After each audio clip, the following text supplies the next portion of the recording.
Okay, welcome. How you doing? My name is Colonel Denny Peoples. We're recording from Prescott, Arizona. We have a guest speaker, a hometown hero, as we call it here in our Arizona 2006-3 Junior RTC unit. Our guest speaker today is Mr. Paul Volk. He has a very varied background, been to multiple colleges, lived in multiple states, and traveled to multiple countries in the world. So let's everybody please welcome Mr. Volk.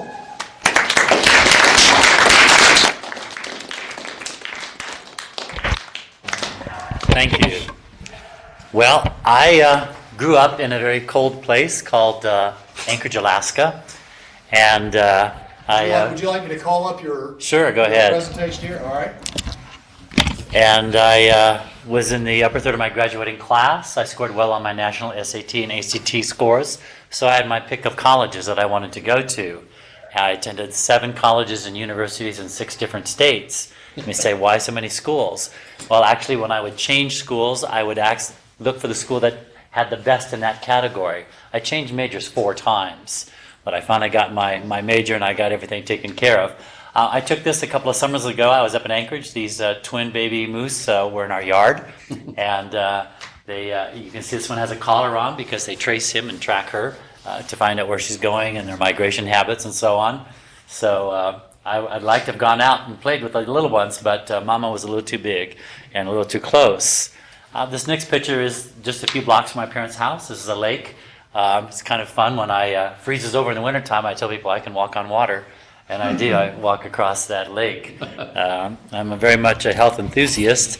I worked my way most of the way through school. Part-time jobs during school. Summertime, I would work very intensely.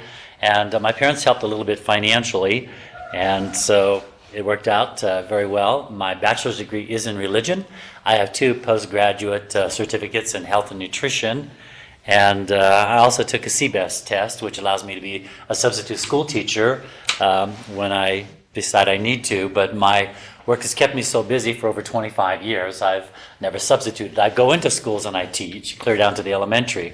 My favorite audience is medical students, because when I lecture medical students, all they do is nod their head yes, because they know enough anatomy and physiology and biochemistry that when I talk to them, they say, this guy's correct. That is how the body works. That is what happens.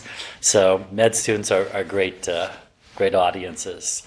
I met my sweetheart in high school. This is her and I at the prom. She was a varsity cheerleader. Her senior year, she was named the most outstanding cheerleader in the United States. However, tragedy struck when a teenage drunk driver decided he could drink and drive at the same time. And 3 of those cheerleaders died in a head-on collision. And so I never got to marry my high school sweetheart. This is her senior picture. She'd been accepted at a private university on full scholarship. Next. But she never got to graduate. I had the names of our first 2 children already picked out, but that will never happen because one teenager decided he could drink and drive. And if you're ever in a situation where somebody is drinking, please don't let them have the keys. These girls never got to grow up. They never got to have their family and their children because somebody decided to drink and drive. But I'm looking forward to that resurrection morning when I'll see her once again. I've been to about 40 different countries on 4 different continents. My travels have taken me to some very exotic places and some very unusual places. I tend to be a sun, sand, and surf guy. My last name is Volk, so I got a picture of my bank over in Germany. It's a very big bank. Because Volk is a German word, it just means people, and so it's the People's Bank. I've also done about 45 satellite programs, broadcast all over the world, so I've been to countries I haven't been to. When you're on satellite, that's kind of nice. I'm a very more of the water, ocean type people. I know some people like the mountains, but growing up in Alaska, the mountains were just sort of plain to me. One of the most beautiful things I'd ever seen was the King's Palace in Barcelona, Spain. And I have a poster of that palace. It was absolutely one of the most amazing things. My friends and I were there. All of these fountains is better than the Bellagio. The Bellagio doesn't even compare to this in Las Vegas. I'm going to be there next week. But the lights, the waterfall changes, the colors changes, and it's set to music. And so everything was just an amazing, we just stood there spellbound watching the whole presentation in Barcelona. And of course, I like Hawaii. I've been there over half a dozen times. I'll be in Hawaii. Go ahead. Okay. I'll be in Hawaii on our way back from Fiji in August. I'm going there with a government invitation to work with the Fijian people. This is my buddy Timo from Germany. We met just 2 years ago there, and he said he'd like to come to Hawaii on one of my trips, and so I said, all right. So he left Germany, and he's opening up a health resort. It'll be open up in about 6 weeks in Germany. So I'm supposed to come over and do some presentations for their customers. So that will be a fun thing to do. After I leave here, I go to Monday, I'll be in Vegas, and then after Vegas, I go to Chicago. I'm actually representative for this Wellness Institute, where people come and they spend 3 to 4 weeks there, losing weight, lowering their diabetes, lowering their cholesterol, and we just get incredible results. They're put on a very strict vegan diet, which means no animal food whatsoever in their system. Their food is based on a completely plant-based diet, and it's just incredible how the body responds when you give it those kinds of foods. And if you know anybody who's too fluffy or they need to work on their cholesterol or diabetes, this is a good time to come to my clinic because this clinic is brand new. The price is 1/3 of what normal places are, and so people can take good advantage of that. And I'm just happy to be part of this place that just opened up. It's not even been opened up a year. They're in their first year, and already when I get back there, I'll be meeting with the mayor. I already met him and the superintendent of schools. Both of them are going to open up everything for me to go into the school system and then to go to official city places. When you have information that people need, you're in demand. People want to know. And one of the big areas that you can learn more about is health, because I believe the truth will set you free. And if you want to be free from being tired, you want to be free from having weight problems. Most people, they wake up tired in the morning, which makes no sense because you've been laying around for 8 hours. Why should you be tired? When I wake up, I want to hit the floor running. Most people just hit the floor. And there's a reason why. It's because they're doing something wrong. And the body said in 8 hours, I couldn't repair the damage you did yesterday or the day before. So we start people up on a very strict program. They put them into juicing and all kinds of, they grow their own wheatgrass there, and they cut it and serve it to the people. And boy, they get a kidney cleanse, they get a liver cleanse, and they just come out squeaky clean when they're done there. So I'm very excited to be part of that and to help people with that. I've had a number of interesting opportunities in my life. One of them was, I think you're going to have to do the double clicking on the next one. I was the escort for this Miss America, Phyllis George. She came to do the Miss Alaska pageant. My aunt was one of the directors for the Miss America pageant. So Phyllis and I got to be good friends. That's her official portrait on the cover of the Miss America pageant. And I admire these kind of, some people say, oh, they're just surface people. No, they're not really. If you really get to know them, this is a scholarship pageant. This is not just a meat pageant. It's a scholarship pageant. And you use the winnings to go to school and so on. And Phyllis happened to be and I've met a lot of people in my travels, and she really was a very interesting, very considerate person and very concerned about making this world a better place. I noticed on one of the walls here at your school that the school's mission is to help you to reach all of your goals, to accomplish everything that you want to accomplish. You can't do that when you make bad choices. Now, sometimes we make choices out of ignorance. We don't know any better. Sometimes we make choices out of rebellion. We know better, but we do it anyway. So hopefully some information that I'll give you, some websites you can go to, some books you can get, will help you to make those good choices. There's a lot of information out there, especially with the internet explosion. Not all the information out there is true. You got to make sure the information that you got is really solid and very true. And I can tell you that the big institutions like Johns Hopkins, Virginia Mason, the Mayo Clinic, they're all on the same page. You may find a strange report from the University of Wyoming or North Dakota that says this, but often if you check, it's politically motivated or corporate motivated. In other words, they're not really telling you the truth. They're just being a spokesperson for a greedy person, more or less. But the big institutions, they have a reputation to protect, so they're not going to throw off and give a good nod to somebody that's not telling the truth. So I like the big boys because the big boys pretty much got it straight and they tell the truth. Now, I made some bad choices growing up, even though I grew up in a medical family. We weren't eating the right food we should be eating. Therefore, my nervous system was out of whack, and so I was making bad choices like most of my classmates, smoking cigarettes, drinking alcohol, doing drugs. And by the time we went to the high school reunion, some of my classmates weren't there. They were already dead, they were in prison, or they were in a mental institution because they made some bad choices. I don't want any of you to go in that direction. So you don't have to if you make smart choices. As I said, I didn't make the smart choices. I was like the rest of them. But at 23 years old, I made a very serious, dangerous choice, and that was that I overdosed on drugs. And I should have died that night. It was angel dust. It's also known as PCP. My buddy had gotten some marijuana in from Mexico. I was living in Tucson at the time, and that overdose just about toasted me, and I thought I was dying. And so the last thing I said was, God, if you're real, let me live to see the morning sun. And he did. And so I changed my life completely at 23 years old. Never went back to that again. This was the biggest event of my life, and that's when I was baptized down there in Tucson, Arizona. Now, we need to get very specifically into health because that's primarily what I'd like to spend time with you. I'd like to spend a whole week with you on health. But at least I can give you some websites to go to that will help you. So let's get a good working definition of health, since that's what I want to present to you today. What is health?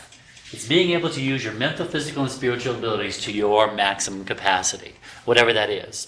We all have different capacities in the room. We're not expected to be exactly the same, but I want you to reach your maximum capacity.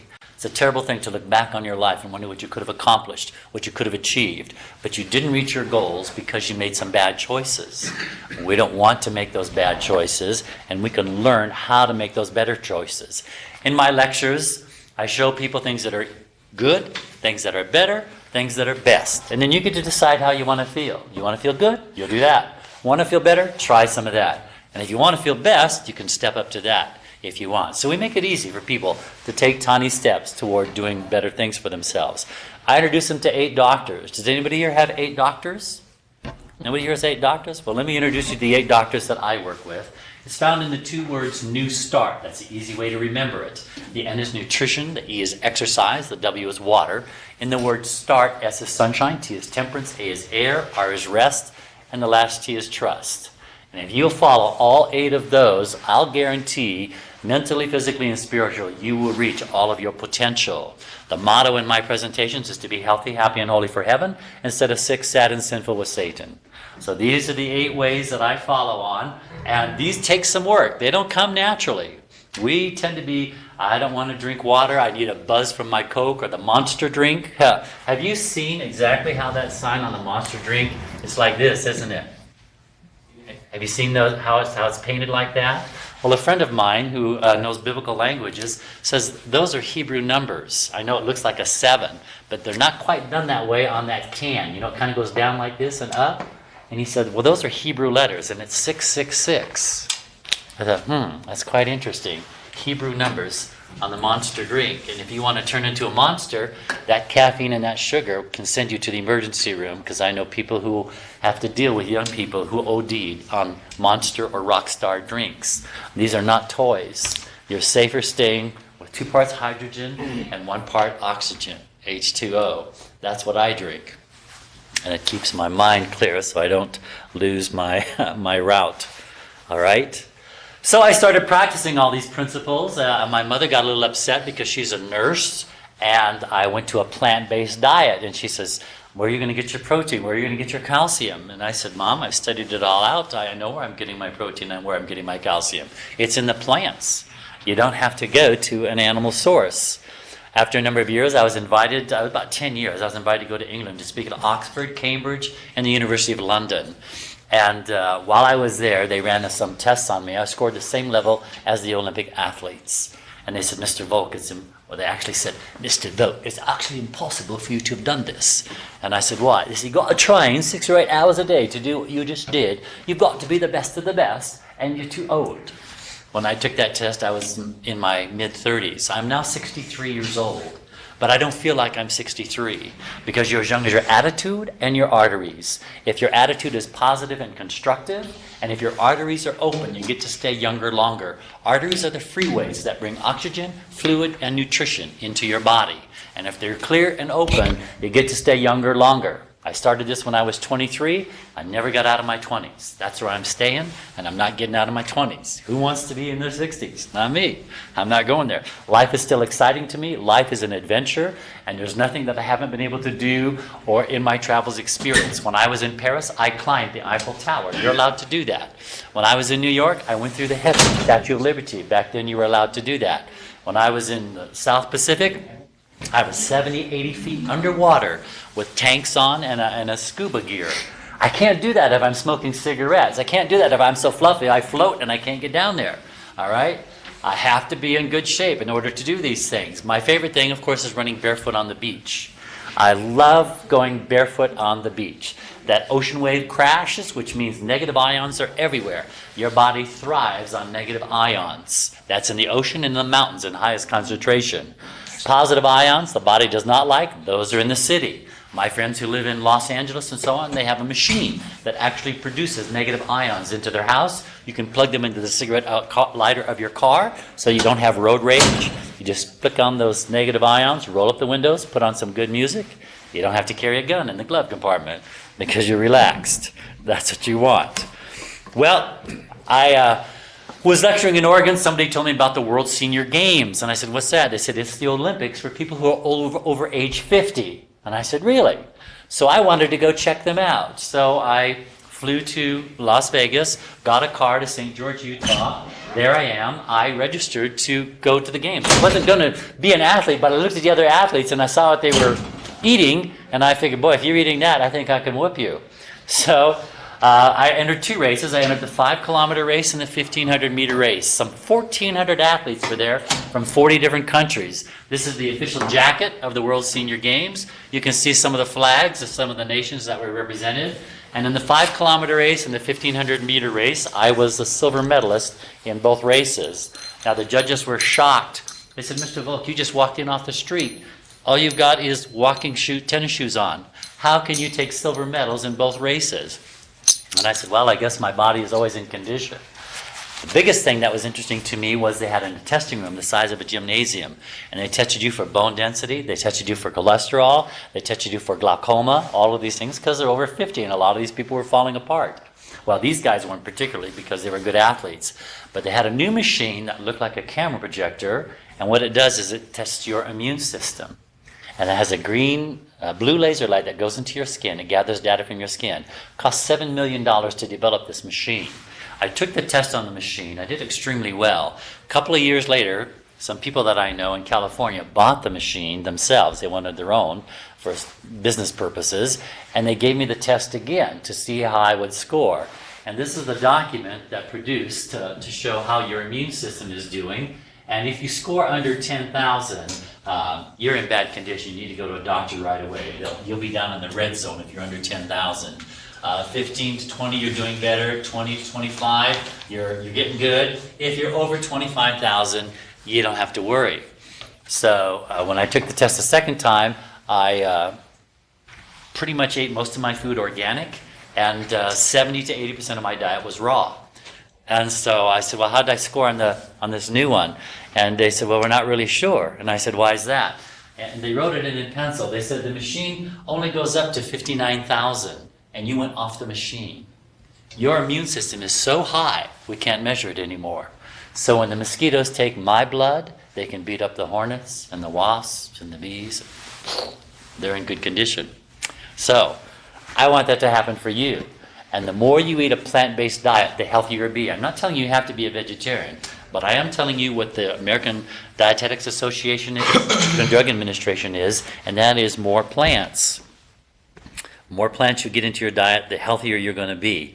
And Bill Clinton, when he was 2004, having some chest pains, they had to do that's next? Bioscan. Yeah, okay, let's go ahead and do that one. Yeah, I see it here. This is a new thumb drive I just threw together last night for you guys, so I don't have everything quite in order. This is Dave Scott. He's the first man to win Ironman 6 times. Nobody else had won Ironman 6 times. Ironman is a competition held on the big island of Hawaii. Every year, thousands of men and women come from all over the world to win the coveted title. You have to bicycle, swim, and run. It's an all-day competition. And this man, Dave Scott, won it 6 times. They said, Dave, how can you win Ironman 6 times? Nobody else had done that before. And he says, I know what to put in my body. Dave Scott is a vegetarian. And if you go into the Guinness World Book of Records, you will find a man named Marine Captain Alan Jones. Marine Captain Alan Jones is all over the Guinness World Book of Records for push-ups, for set-ups, for weightlifting and stuff like that. He's on a plant-based diet as well. Bill Pearl won Mr. Universe 4 times. He's on a plant-based diet. He lives just outside of Portland. I stopped there just this is last summer to talk to him, but he was not in the office, so I'll still try to make my connection with him. Anyway, now we can go to Bill Clinton. We're still back there. All right, let's do the cakes. Yeah, I got to follow this a little carefully here. We can back up a little bit.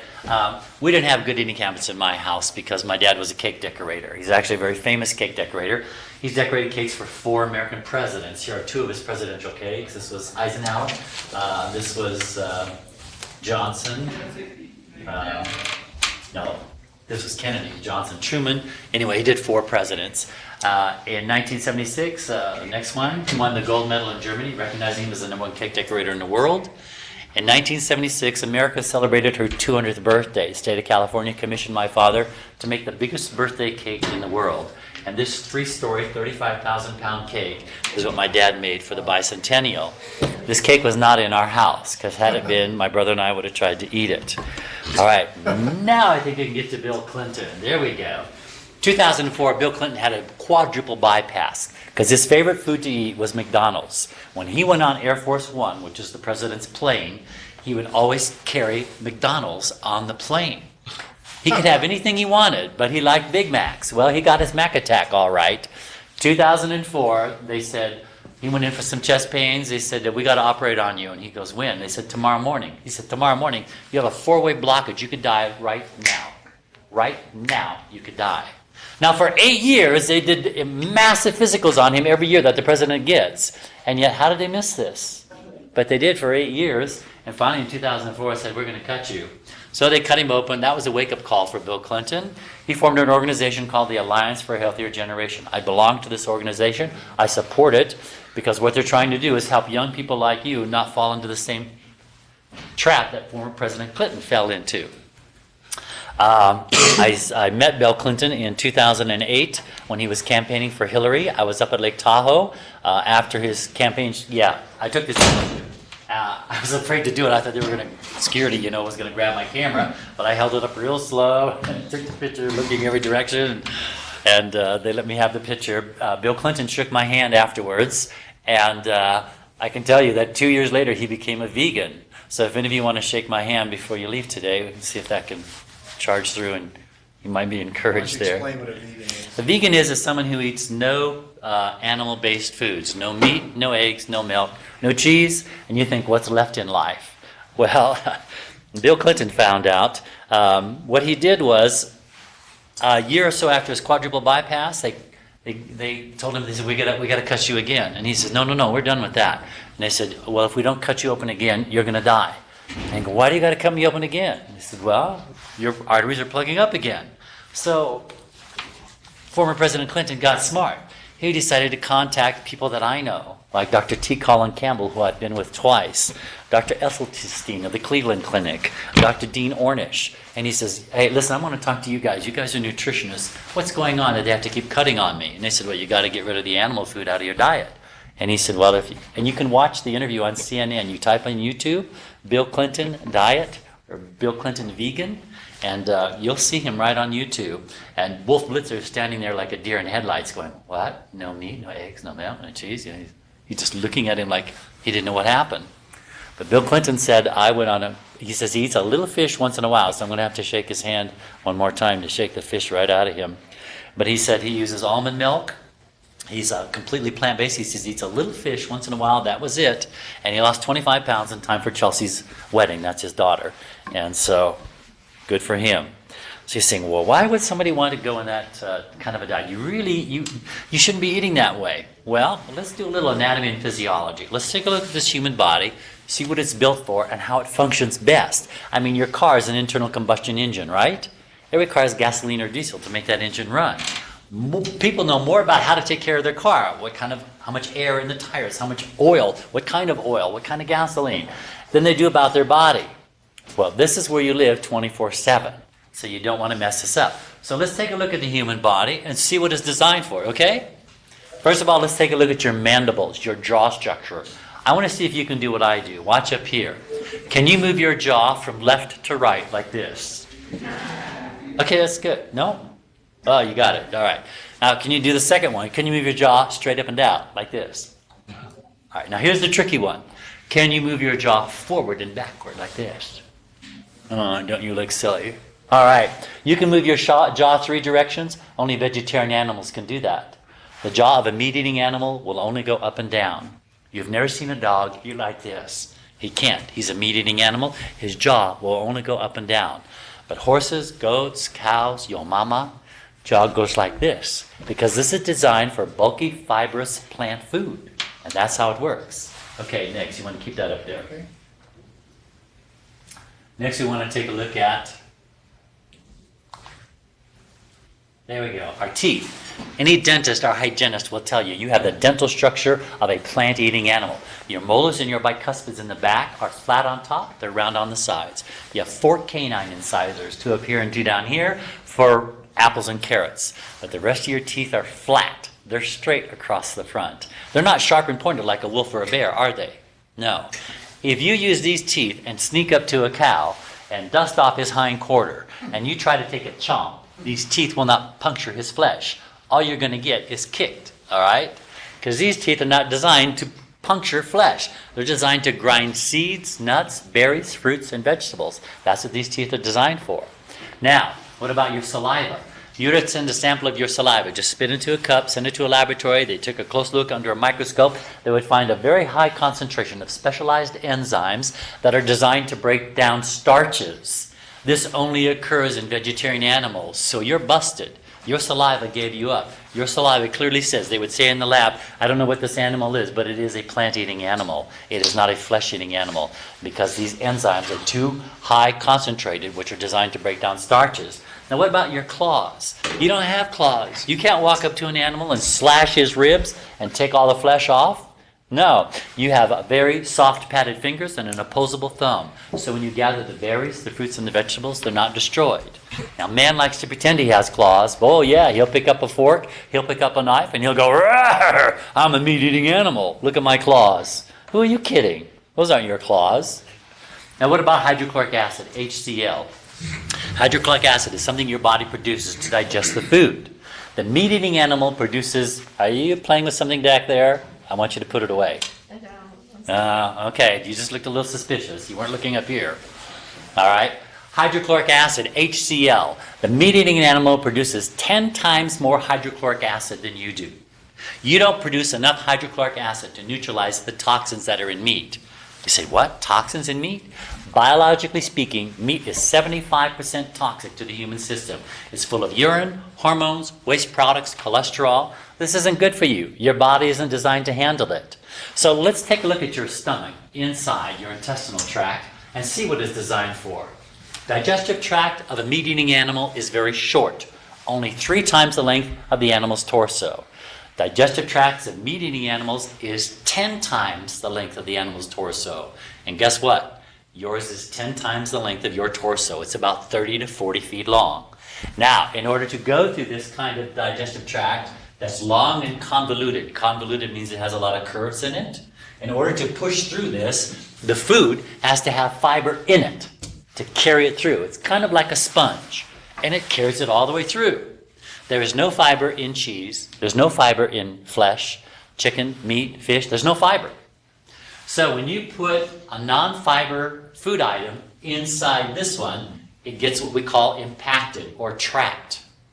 When you eat fruits and vegetables, they will pass through the system in a half a day. You know how long it can take flesh to get through your system? About 3 days. 3 days from start to finish. Do you know what happens to that meat when it's in here for 3 days? You can guess it. It putrefies. Yes. It's a warm, dark, acid environment. It's almost 100 degrees in here, isn't it? 98.6. And it's dark. How many of you know anybody who puts chicken out and 3 days later cooks it up? Lays some hamburger out. 3 days later, they cook the hamburger. No, you wouldn't do it because you'd puke straight in the air. It would be rotten. So this is exactly what happens in this digestive tract when you put flesh in it. It will putrefy, guaranteed. There's no question. You see, our medical laboratories and our medical technology is so advanced now, there's no more guesswork.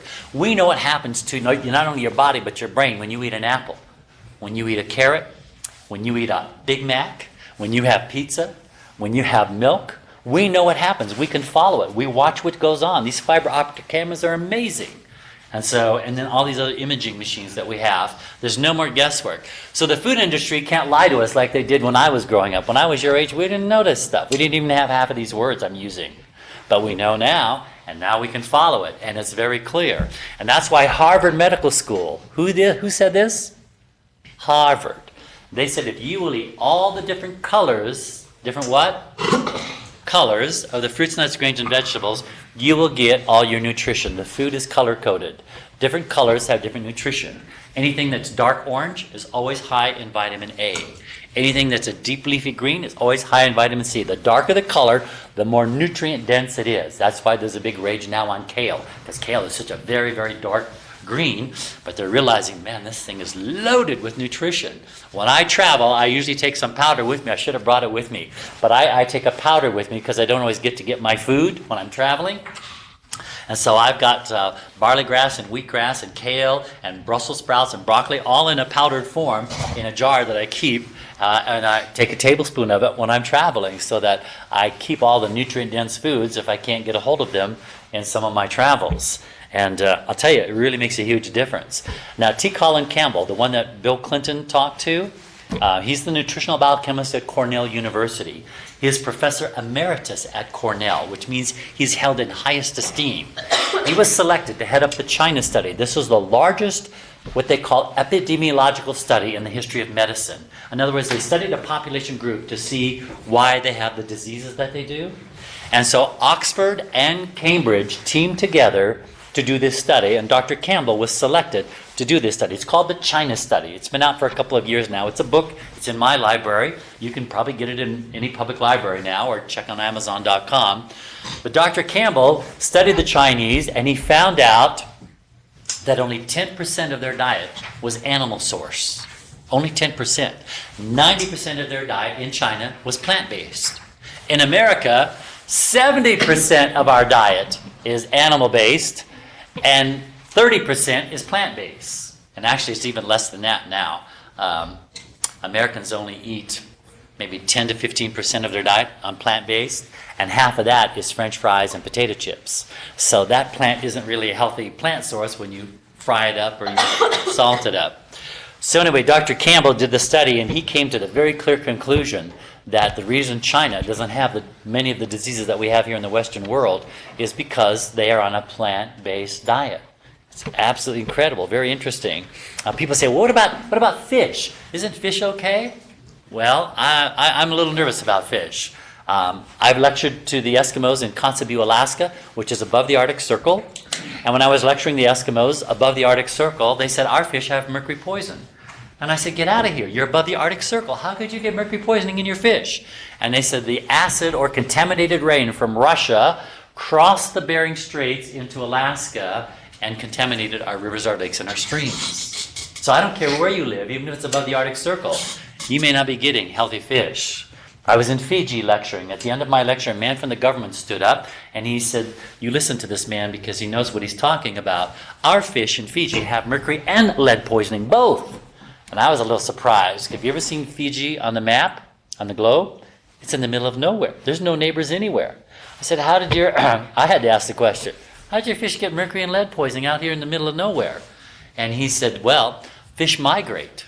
And I went, oh yeah, that's right. Just like birds do. Yeah. And he says, and the ocean currents travel all over this planet. And I said, yeah. And the air currents travel all over this planet. And I said, yeah, you're right.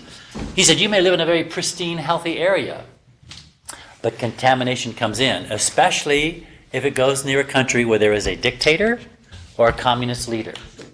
Because when there's dictators and communists in charge, there are no rules, no regulations.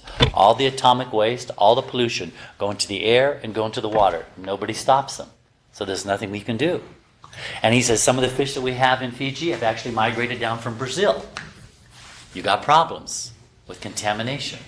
And the fish pick it up in their gills, and they store it in their fat cells, and they bring it to you as a gift. Even Dr. Oz says on television, if you're going to eat fish, only eat very young fish. Because the longer the fish are in the water, the more contaminant they're going to get by migrating and traveling. So if you go fishing, what you have to do is card your fish before you let him come in the boat. Say, how old are you? And if he's over a year, throw him back, because he's probably contaminated. So I'm just telling you what the truth is. You're free to decide what you want to do with it. I'm just giving you the facts. These are the facts that are supported and backed by the best medical institutions. Now, okay, let's go to the next one. What about milk? Everybody needs milk. Who told you that? The Dairy Council told you that, not the nutritionist. That's not the song they're singing. This book, Don't Drink Your Milk, was by Dr. Frank Oski. You probably don't know who Dr. Frank Oski is, but if you're a baby doctor in the United States, you know who this man is. He was physician-in-chief at Johns Hopkins University Medical Center Children's Department. He was also responsible for editing and co-authoring 19 medical textbooks dealing with hematology, which is blood, and pediatrics, which is children. He's published over 250 medical manuscripts that are in the best medical research universities around the world. And this one here, Don't Drink Your Milk, the Dairy Council is not happy about. But let me just read you the closing sentences, and you'll get an idea of where he's coming from. He says in closing, cow milk has no valid claim as the perfect food. Well, who told you cow milk was the perfect food? Dairy Council. Watch your sources, who's giving you the information, because if they have money involved or politics involved, it may not be the truth. You have to be careful. Cow milk has no valid claim as the perfect food. As nutrition, milk produces allergies in infants, diarrhea and cramp in the older child and adult, and maybe, and we know now is, a factor in the development of heart attacks and strokes. Perhaps when the public is educated as to the hazards of milk, only calves will be left to drink their mother's milk. So you may say, where am I going to get my calcium if I don't drink milk? Well, let me ask you a question. What animals that walk this planet have the biggest bones and would need the most calcium? Think of Africa. Elephants. There you go. Elephants, rhinoceros, giraffe, hippopotamus. Huge bones, yeah? Do they drink milk? No, they don't. How are they getting all the calcium? From the plants. And you can go to the library and get a food chart to find out where calcium is. Calcium is everywhere. It's in fruits, it's in vegetables, it's everywhere. If you have enough food to eat, you automatically have enough calcium. There has never been a recorded case in the United States of calcium deficiency from diet. It's never happened in the United States. It's a scare tactic that the Dairy Council put out there, but the nutritionists are saying, come on, let's tell the truth now. Let's tell the truth. You have enough food to eat, you automatically have enough calcium, especially if you're doing what Harvard said to do, eat all of the different colors. Eat all the different colors. Eat a handful of nuts a day. Almonds are the best because their pH is alkaline, in other words, base. It's not acid. Your body doesn't like acid food. Acid food is meat and dairy. That's very high acid. The body doesn't like acid. You are an alkaline-based machine. And so the fruits, nuts, grains, and vegetables are the ones you want to focus on. Now, granted, grapefruit and oranges have a little bit of acid in it, but it's very, very marginal compared to meat and dairy. That's way, way up here. So you want to stay with more alkaline. That's what your blood is. That's what your body likes. And that's what it does best on. Now, we got some time for some questions. You can go ahead and flip up the last one. That's my website, if you're interested. Or you can go on YouTube and see me lecturing in Serbia, actually. You can watch me lecturing in Bolivia, Germany, Austria, Hawaii. Yes, you had a question? How many different languages do you know? I can get along in Spanish. Yo hablo muy despacio. Mi vocabulario es muy poquito. I don't have a big vocabulary, but they can understand me because I speak proper Spanish, Castilian. So I spent some time in South America, in Spain, and in Barcelona, Central America. I was in Puerto Rico, and Costa Rica, so my Spanish came in handy. If you speak Spanish, you can talk to half the world. You speak Spanish and English, you can talk to half the world. So I was glad that I picked that as my language in school. You know, we had a choice of German, French, and Spanish.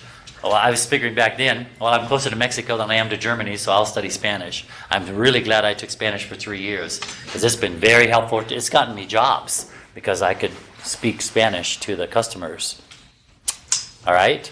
And then I know a half a dozen words in all the different other languages, you know, like what kind of food. One of the words you need to really learn is bathroom, how to say bathroom, because that can be an emergency thing. I'm gonna pull up your website right here, okay?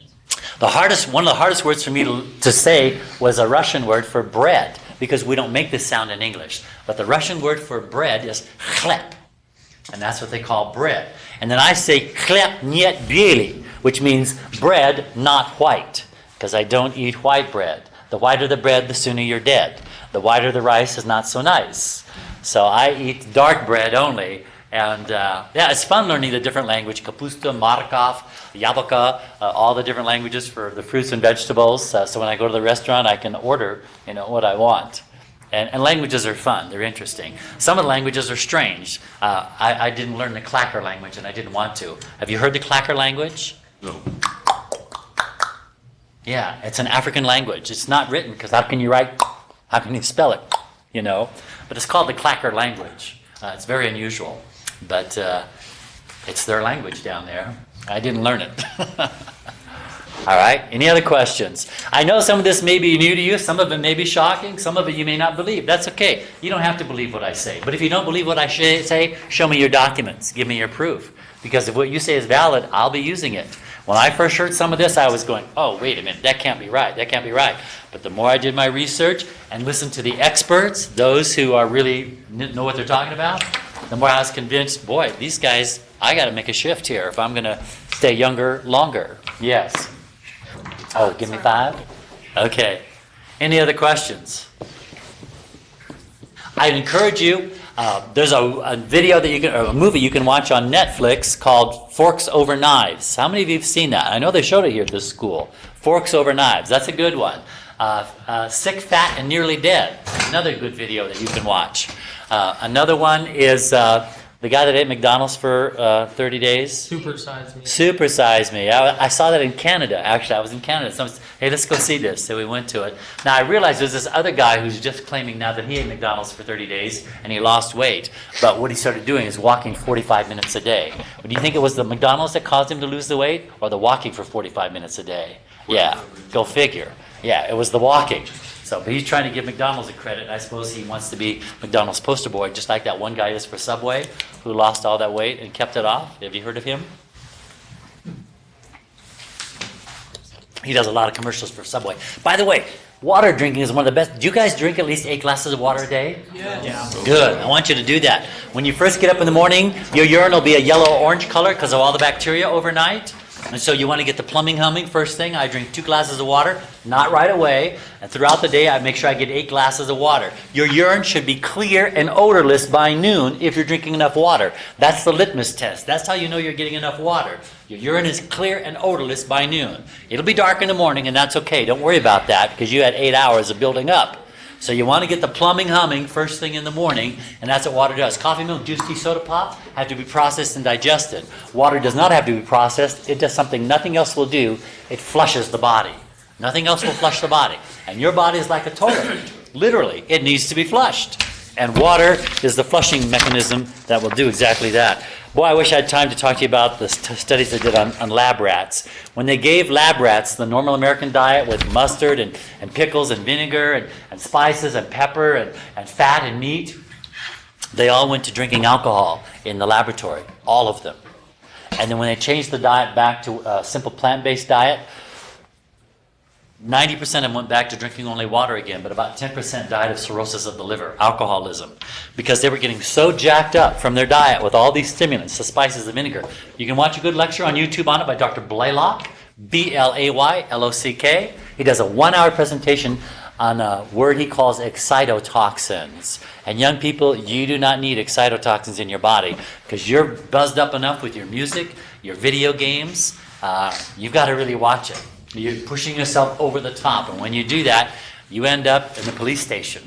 you end up in the morgue, you end up in the hospital, because this body is not meant to be over jazzed, over excited.